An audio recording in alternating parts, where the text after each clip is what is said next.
अस्सलामुअलैकुम। इस वीडियो में हम जो रूमेटॉइड आर्थराइटिस होता है उसको ट्रीट करने के लिए जो ट्रेडिशनल और जो बायोलॉजिकल हम डीमार्स देते हैं। DMARDs is basically short form for disease modifying anti rheumatic drugs, उनकी हम बात करेंगे। तो उनकी बात करने से पहले ये पता होना चाहिए एक तो कि डिफरेंस रूमेटॉइड आर्थराइटिस और ऑस्टियोआर्थराइटिस के दरमियान। तो पहले वो करा देता हूँ।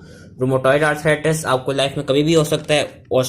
जो ऑस्टियोआर्थराइटिस होते हैं वो यूजली ओल्ड एज में जाके होता है। रूमेटॉइड आर्थराइटिस की जो प्रोग्रेशन होती है वो रिलेटिवली रैपिड होती है, वेरस ऑस्टियोआर्थराइटिस की स्लोअर होती है। रूमेटॉइड आर्थराइटिस में दोनों जॉइंट्स को अफेक्ट करते हैं। होता क्या है कि रूमेटॉइड आर्थराइटिस में पेन होता है, स्वेलनेस होती है और स्टिफनेस होती है। वेरस ऑस्टियोआर्थराइटिस में जॉइंट टेक होते हैं, टेंडरनेस होती है, लेकिन इसमें स्वेलिंग नहीं होती है, याद रखनी है। और रूमेटॉइड आर्थराइटिस स्मॉल और लार्ज जॉइंट्स को अफेक्ट करते हैं, दोनों साइड्स के, तो ये सिमेट्रिकल होता है। स्मॉल जॉइंट्स में यूजली स्मॉल जॉइंट्स में आपके ये हैंड्स के जो ये स्मॉल जॉइंट्स होते हैं, इंटरफेरेंशियल जॉइंट्स होते हैं, वो आ जाते हैं। तो रूमेटॉइड आर्थराइटिस स्मॉल और लार्ज जॉइंट्स दोनों को, लेकिन ये सिमेट्रिकल होता है, याद रखना है, बोथ साइड्स के जॉइंट्स को अफेक्ट करते हैं। वेरस ऑस्टियोआर्थराइटिस क्या करता है, यूजली ये बिगिंस करता है एक साइड पे और फिर एक साइड पे बिगिन करके फिर दूसरी साइड पे जाता है ग्रेजुअली, और ये ज्यादातर लार्ज वेट बेरिंग जॉइंट्स को अफेक्ट करता है, जिस तरह हिप जॉइंट हो गए और नी जॉइंट हो गए। और रूमेटॉइड आर्थराइटिस में मॉर्निंग स्टिफनेस होती है, जो कि क्या कहते हैं 1 घंटे से ज़्यादा ही होती है। वेरस ऑस्टियोआर्थराइटिस में देखा गया है कि जो मॉर्निंग स्टिफनेस होती है वो 1 घंटे से कम की होती है, और एंड ऑफ द डे पे फिर क्या कहते हैं आपकी जॉइंट्स में स्टिफनेस आती है। वेरस इसमें एंड ऑफ द डे पे कोई स्टिफनेस नहीं आती। तो ये कुछ डिफरेंसेस थे।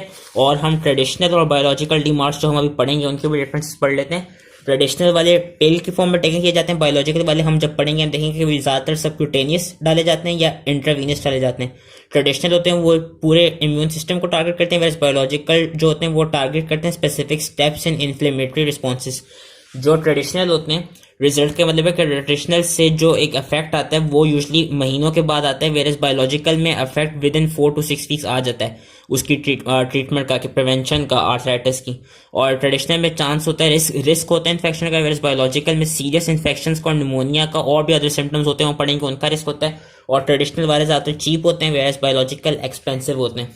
अब होता क्या है कि ज़्यादातर होता है कि मोनोथेरेपी दी जाती है, कि एक ही ड्रग हम ट्रेडिशनल को ज़्यादा यूज़ करते हैं, क्योंकि मैंने भी बताया चीप होते हैं। और ट्रेडिशनल में ज़्यादातर मेथोट्रेक्सेट आपका काफ़ी इंपॉर्टेंट है, इसको क्या कहते हैं ज़्यादातर यूज़ किया जाता है। मेथोट्रेक्सेट हो गया, हाइड्रोक्सीक्लोरोक्विन हो गई, लेफ्लुनोमाइड, सल्फासेलेजीन हो गए, ये आपके ट्रेडिशनल डीमार्क्स हैं जो कि ज़्यादातर यूज़ किए जाते हैं। और ये देखा गया कि अगर लेट सपोज मोनोथेरेपी इफेक्ट ना करे, कि लेट सपोज किसी मेथोट्रेक्सेट देने से फर्क नहीं पड़ा, तो आप मेथोट्रेक्सेट के साथ कोई बायोलॉजिकल जो डीमार्क्स हैं जो हम आगे पढ़ेंगे, जितने बायोलॉजिकल डीमार्क्स हैं ये वाले, हम ये भी दे सकते हैं अगर सिर्फ एक मोनोथेरेपी से इफेक्ट ना पड़ रहा हो, या अगर मेथोट्रेक्सेट से इफेक्ट नहीं पड़ा तो मेथोट्रेक्सेट के अलावा हम कोई और ड्रग और उसके साथ हम क्या कहते हैं डिफरेंट बायोलॉजिकल डीमार्क्स दे सकते हैं। तो मेथोट्रेक्सेट का काम क्या है कि it is a folic acid antagonist, और ये कराता क्या है, ये साइटोकाइन की प्रोडक्शन और प्यूरिन न्यूक्लियोटाइड की बायोसिंथेसिस को इनहिबिट करता है, जिसकी वजह से इसका इम्यूनोसप्रेसिव और एंटी इन्फ्लेमेटरी इफेक्ट होता है। होता क्या है कि जो मेथोट्रेक्सेट है ये बेसिकली एक एंजाइम होता है, आईकार ट्रांसफॉर्माइलेज एंड थाइमिडाइलेट सिंथेस, इन दो एंजाइम्स को इनहिबिट करता है। आईकार ट्रांसफॉर्माइलेज में आईकार की फुल फॉर्म ये है 5 अमीनो इमिडाजोल 4 कार्बोक्सामाइड राइबोन्यूक्लियोटाइड ट्रांसफॉर्माइलेज।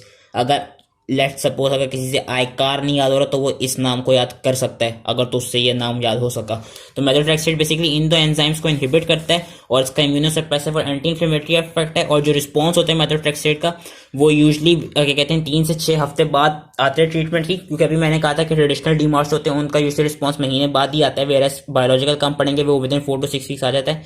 तो ये usually once a week administer किया जाता है। और जो इसके कॉमन एडवर्स इफेक्ट्स होते हैं मेथोट्रेक्सेट के, वो म्यूकोजल अल्सरेशन और नोजिया होता है। और साथ में जब इसके हम क्रॉनिक एडमिनिस्ट्रेशन करते रहेंगे तो हमको फिर ल्यूकोसाइटोपिनिया मिलेगा, cirrhosis of liver, acute pneumonia like syndrome, और हाँ ये सारे क्या कहते हैं क्रॉनिक, उसमें हमको वो मिल सकते हैं, एडवर्स इफेक्ट्स मिल सकते हैं। और ये प्रेगनेंसी में कॉन्ट्राइंडिकेटेड होता है मेथोट्रेक्सेट। अब हम बात करते हैं हाइड्रोक्सीक्लोरोक्विन की। हाइड्रोक्सीक्लोरोक्विन यूजली सबसे अर्ली दिया जाता है रूमेटॉइड आर्थराइटिस, जब भी रूमेटॉइड आर्थराइटिस डायग्नोज कर लिया जाए।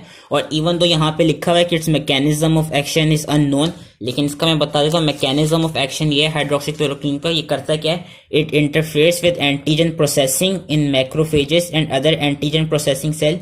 ये टी सेल रिस्पॉन्स की सप्रेशन कराता है, ये लिम्फोसाइट कीमोटैक्सिस को डिक्रीज करता है, ये लाइसोसोमल एंजाइम्स को स्टेबलाइज करता है। और हाइड्रोक्सीक्लोरोक्विन क्या करता है, ये सब याद रखना होगा। ये डीएनए और आरएनए सिंथेसिस को इनहिबिट करता है और ये फ्री रेडिकल्स को ट्रैप करता है। ये सारे इसके इफेक्ट्स हैं हाइड्रोक्सीक्लोरोक्वीन का, जो इसका मैकेनिज्म है। और इसका ये कि जो इसके इफेक्ट्स होते हैं वो 6 हफ्ते से 6 महीने बाद हमको मिलते हैं हाइड्रोक्सीक्लोरोक्वीन के ट्रीटमेंट के बाद। और इसके एडवर्स इफेक्ट्स क्या हैं कि यूजुअली लिवर को और इम्यून सिस्टम पे इसके आते हैं कि ये टॉक्सिसिटी ऑक्यूलर टॉक्सिसिटी करवा सकता है, इरिवर्सिबल रेटिनल डैमेज करा सकता है, कॉर्नियल डिपॉजिट्स कराता है, सीएनएस डिस्टर्बेंसेस कराता है, जीआई अपसेट्स कराता है, स्किन डिस्कलरेशन कराता है और इरप्शंस कराता है स्किन में। अब एक और ड्रग आता है लेफ्लुनोमाइड, अगेन ट्रेडिशनल डीमार्ट। लेफ्लुनोमाइड क्या है? लेफ्लुनोमाइड इम्यूनोमोड्यूलेटर एजेंट है। ये क्या कराता है? हमने एक पिरिमिडीन सिंथेसिस में सेकंड ईयर में अपनी माइटोकॉन्ड्रियल एंजाइम पढ़ा था, डाइहाइड्रो ओरोटेट डिहाइड्रोजिनेस। ये बेसिकली डाइहाइड्रो ओरोटेट डिहाइड्रोजिनेस है, उसका इनहिबिटर है, जिसकी वजह से पिरिमिडीन्स की सिंथेसिस नहीं हो पाती। और ये करता क्या है कि ये अपनी बायो ट्रांसफॉर्मेशन के बाद रिवर्सिबल इनहिबिटर बन जाता है डाइहाइड्रो ओरोटेट डिहाइड्रोजिनेस का। और इससे रिलेटेड जो कॉमन एडवर्स इफेक्ट्स देखे गए हैं वो ये देखे गए कि ये हेडेक कराता है, डायरिया कराता है, नोसिया कराता है। और अदर इफेक्ट्स ये कि weight loss, allergic reactions, flu like syndrome, skin rash, alopecia, hypokalaemia, ये सब करा सकता है। और ये जब किसी को अगर लिवर डिजीज हो तो उस केसेस में इस ड्रग को हम क्या कहते हैं रेकमेंड नहीं करते, क्योंकि यह हेपेटोटॉक्सिक है और साथ ही ये प्रेगनेंसी में भी कॉन्ट्राइंडिकेटेड किया जाता है। फिर आपके आ जाते हैं जो लास्ट ट्रेडिशनल डीमार्ट है, विच इज सल्फासेलिजीन। सल्फासेलिजीन क्या है? सल्फासेलिजीन इज बेसिकली क्या कहते हैं, ये क्या कराता है? इसका भी उन्होंने मैकेनिज्म ऑफ एक्शन यहाँ लिखा हुआ नहीं है, लेकिन ये टी सेल रिस्पॉन्स और डी सेल प्रोलिफरेशन को सप्रेस करता है, इन्फ्लेमेटरी साइटोकाइंस की प्रोडक्शन को और उन क्या कहते हैं उनकी रिलीज को बाय मोनोसाइट और मैक्रोफेजेस रिलीज करते हैं जिन साइटोकाइंस को, इनकी रिलीज को और इनकी प्रोडक्शन को इनहिबिट करता है। और इसमें मैंने एक चीज लिखी है ऑरेंज टिंट। ऑरेंज टिंट क्या है कि बेसिकली ये देखा गया कि जो पेशेंट्स ये वाला ड्रग लेते हैं उनके फिर यूरिन का कलर, उनके स्वेट्स का कलर, उनके टेयर्स का कलर में क्या कहते हैं थोड़ा सा ऑरेंज सा रंग आ रहा होता है। तो ये जब भी आप किसी पेशेंट को ये ड्रग क्या कहते हैं रेकमेंड करेंगे तो आपको साथ में बताना होगा कि आपके जब आप ये ड्रग लेंगे तो आपके पेशाब में या आपके आंसुओं में या आपके पसीने में ऑरेंज सा रंग आएगा, जो कि कोई साइड इफेक्ट कुछ जो कि कोई क्या कहते हैं मतलब कोई बुरी चीज नहीं है। ये इस ड्रग का बस एक थोड़ा सा साइड इफेक्ट है जो कि होता है, जो कि नॉर्मल है। तो दैट वाज रिलेटेड टू सल्फासेलिजीन। इसका भी यही है कि इसकी जो एक्टिविटी है वो 1 से 3 मंथ बाद आती है और इसके जो एडवर्स इफेक्ट्स हैं वो यही है, nausea, vomiting, anorexia and leucopenia. साथ ही हम ग्लूकोकॉर्टिकॉइड्स भी दे सकते हैं डीमार्ट्स के साथ या बायोलॉजिकल डीमार्ट्स के साथ। ग्लूकोकॉर्टिकॉइड्स क्या कराते हैं, क्योंकि जो आर्थराइटिस है, रूमेटॉइड आर्थराइटिस, उसमें क्या कहते हैं ऑटो का जो वो एक ऑटो इम्यून डिजीज है, उसमें इन्फ्लेमेशन, आपकी जॉइंट्स में इन्फ्लेमेशन हो रही होती है। तो जब आप ग्लूकोकॉर्टिकॉइड्स देंगे वो क्या करेंगे, वो बेसिकली हमें पड़ता है ग्लूकोकॉर्टिकॉइड्स प्रोस्टाग्लैंडिन की सिंथेसिस को और ल्यूकोट्राइन्स उनकी सिंथेसिस को इनहिबिट कर देते हैं, जिसकी वजह से ये एंटी इन्फ्लेमेटरी कहे जाते हैं। तो वो जो इन्फ्लेमेटरी के जो जितने भी सिम्टम्स होते हैं ना उनको स्टॉप करने के लिए आप ग्लूकोकॉर्टिकॉइड्स दे सकते हैं, जो कि उन सिम्टम्स को प्रिवेंट करते हैं। So that was all related to traditional DMARDs. अब बायोलॉजिकल डीमार्ट्स में ये जो इतना बड़ा है, ये कोई इतना घबराने की जरूरत नहीं। इसमें बेसिकली ये लिखा गया कि होता क्या है कि बायोलॉजिकल डीमार्ट्स में आपके जो इंटरल्यूकिन 1 और ट्यूमर नेक्रोसिस फैक्टर अल्फा जो होता है, ये बेसिकली ये प्रो इन्फ्लेमेटरी साइटोकाइंस होते हैं, क्योंकि मैंने कहा था इन्फ्लेमेटरी रिस्पॉन्स हो रहा होता है। तो ये 2 इन्फ्लेमेटरी मीडिएटर्स होते हैं जो कि यूजुअली रूमेटॉइड आर्थराइटिस की पैथोजेनेसिस में इन्वॉल्व होते हैं। और होता क्या है, जो साइनोवियल मैक्रोफेजेस होते हैं वो इन 2 को सिक्रीट करते हैं। और इनका काम क्या होता है कि ये आपके जो साइनोवियल सेल्स हैं उनके अंदर एक कोलेजिनेस एंजाइम होता है, उसकी सिंथेसिस को स्टिमुलेट करते हैं। अब कोलेजिनेस जो है वो सिंथेसाइज होकर कराता क्या है, कार्टिलेज की डिग्रेडेशन कराता है, बोन रिजॉर्प्शन कराता है और प्रोटोग्लाइकन सिंथेसिस को इनहिबिट करता है। तो ये इन फैक्टर्स की वजह से हो रहा होता है। तो बायोलॉजिकल डीमार्ट्स कौन से होते हैं? बायोलॉजिकल डीमार्ट्स या तो वो होते हैं जो इन फैक्टर्स को इनहिबिट करते हैं, जिसमें टीएनएफ अल्फा इनहिबिटर्स आ जाते हैं, जिसमें आपका एडेलिमुमैब, सर्टोलिजुमैब, एटेनरिसेप्ट, गोलीमुमैब और इन्फ्लिक्सीमैब आ जाता है। या नॉन टीएनएफ के वो होते हैं, नॉन टीएनएफ बायोलॉजिक एजेंट्स होते हैं, जिसमें आपके एबेटेसेप्स, रिटुक्सीमैब और टोसिलिजुमैब आ जाता है। इसमें इन्होंने बेसिकली इस पूरे में यही लिखा गया है कि इस पूरे जो एक पैराग्राफ इसमें यही लिखा गया है कि हम इन डीमार्ट्स को मेथोट्रेक्सेट के साथ भी दे सकते हैं, जो कि ट्रेडिशनल डीमार्ट्स हैं। हम अगर लेट्स सपोज से कोई एक बायोलॉजिकल डीमार्ट नहीं काम कर रहा तो हम उसकी जगह कोई और बायोलॉजिकल डीमार्ट दे सकते हैं। लेट्स सपोज अगर एडेलिमुमैब नहीं काम कर रहा तो हम उसकी जगह सर्टोलिजुमैब दे सकते हैं। या हम ऐसा कर सकते हैं कि अगर आपके टीएनएफ अल्फा इनहिबिटर्स नहीं काम कर रहे तो हम किसी नॉन टीएनएफ बायोलॉजिक डीमार्ट जिस तरह एबेटेसेप्ट और रिटुक्सीमैब आ जाते हैं, वो हम किसी मेथोट्रेक्सेट या सल्फासेलेजीन या इस तरह के ट्रेडिशनल डीमार्ट्स के साथ हम ये ड्रग्स के कहते हैं दे सकते हैं। इनकी मोनोथेरेपी देना ज़रूरी नहीं है। और इसमें ये एक ख़ास बात है कि वो पेशेंट्स जिनको क्या कहते हैं चांस है हार्ट फेलियर का, उनको हम TNF अल्फा इनहिबिटर्स नहीं देंगे, क्योंकि वो हार्ट फेलियर को कॉज करा सकते हैं या उसको further pre existing heart failure को वो वर्सन कर सकते हैं। और ये भी देखा गया कि जो TNF अल्फा इनहिबिटर्स हैं, जिन पेशेंट्स को हम देखें उन पेशेंट्स में रिस्क ऑफ लिम्फोमा और other cancers has also been observed. ये एक उसके थोड़े बहुत क्या कहते हैं कह लें साइड इफेक्ट्स है। लेकिन ये देखा गया कि TNF अल्फा इनहिबिटर सिर्फ रूमेटॉइड आर्थराइटिस को ट्रीट करने के लिए नहीं दी जाते। ये आपके ulcerative colitis, Crohn's disease, psoriasis और एंकाइलोसिंग स्पॉन्डिलाइटिस इनको भी ट्रीट करने के लिए दिए जा सकते हैं। लेकिन हमने कभी भी ये याद रखनी, कभी भी TNF अल्फा इनहिबिटर्स और नॉन TNF बायोलॉजिक एजेंट्स को कभी भी एक साथ यूज नहीं करना, क्योंकि जब हम इनको एक साथ यूज करेंगे so there is a risk of severe infections. जिस तरह फंगल अपॉर्चुनिस्टिक इन्फेक्शंस हो गए, सेप्सिस हो गए या ट्यूबरकुलोसिस हो गया, तो इनके रिस्क बढ़ जाता है अगर हम दोनों TNF अल्फा इनहिबिटर और नॉन TNF बायोलॉजिक एजेंट्स को एक साथ यूज करें। तो अब जो बायोलॉजिकल डीमार्ट्स उनके पास नाम और उनके फंक्शन पढ़ लेते हैं। एडेलिमुमाब, ये याद करने की जरूरत नहीं है कि क्या, इसका बस ये पता होना चाहिए कि इसका मैकेनिज्म ये कि ये TNF अल्फा में बाइंड करता है, क्योंकि मैंने कहा एडेलिमुमाब, सर्टोलिजुमैब, ये वाला ड्रग, गोलीमुमैब, इन्फ्लिक्सीमैब, ये 5 ड्रग्स आपके TNF अल्फा इनहिबिटर हैं। तो ये करते क्या है कि एडेलिमुमैब क्या करते हैं, TNF अल्फा पे जाके बाइंड करेगा और उसके साथ जाके उसकी एक्टिविटी के साथ इंटरफेयर करेगा, जिसकी वजह से TNF अल्फा अपने सेल सरफेस रिसेप्टर पे बाइंड नहीं कर पाएगा। और अगेन मैंने कहा था कि जो बायोलॉजिकल डीमार्ट्स होते हैं या तो सबक्यूटेनियस दिए जाते हैं या IV के थ्रू दिए जाते हैं। तो ये वाला सबक्यूटेनियस दिया जाता है वीकली या एवरी अदर वीक, और इसके साइड इफेक्ट्स ये हैं कि ये headache, nausea, granulocytosis, rash, rejection at the infection site और इंक्रीज रिस्क ऑफ इन्फेक्शन कर सकता है। जो सर्टोलिजुमैब है ये क्या करता है, ये भी अगेन इसका जो मैकेनिज्म ऑफ एक्शन है वही है कि ये जो TNF अल्फा है उसके साथ जाके कंबाइन कर जाता है। ये भी सबक्यूटेनियसली दिया जाता है आफ्टर एवरी 2 वीक्स, और इसके एडवर्स इफेक्ट्स वही होते हैं जो एडेलिमुमैब के थे। जो ईटेनरसेप्ट है ये क्या है कि ये भी अगेन इसका मैकेनिज्म ऑफ एक्शन भी वही है कि ये अपना TNF अल्फा के साथ जाके इंटरेक्ट करता है और उसको उसके रिसेप्टर पे बाइंड करने नहीं देता। ये भी सबक्यूटेनियसली दिया जाता है और इसके कोई साइड इफेक्ट्स नहीं होते। गोलीमुमैब क्या है कि ये भी अगेन TNF अल्फा के साथ जाके बाइंड करता है और उसको अपने सेल रिसेप्टर पे बाइंड करने नहीं देता। ये भी सबक्यूटेनियसली दिया जाता है। और ये क्या कहते हैं मेथोट्रेक्सेट के साथ कंबाइन करके भी दिया जा सकता है। इसका बस एडवर्स इफेक्ट ये कि हेपेटिक एंजाइम्स को इंक्रीज कर देता है। इन्फ्लिक्सीमैब क्या है, इन्फ्लिक्सीमैब भी यही है कि ये अगेन वही जो TNF अल्फा है उसके साथ जाके बाइंड करता है और उसको अपने रिसेप्टर्स पे बाइंड करने नहीं देता।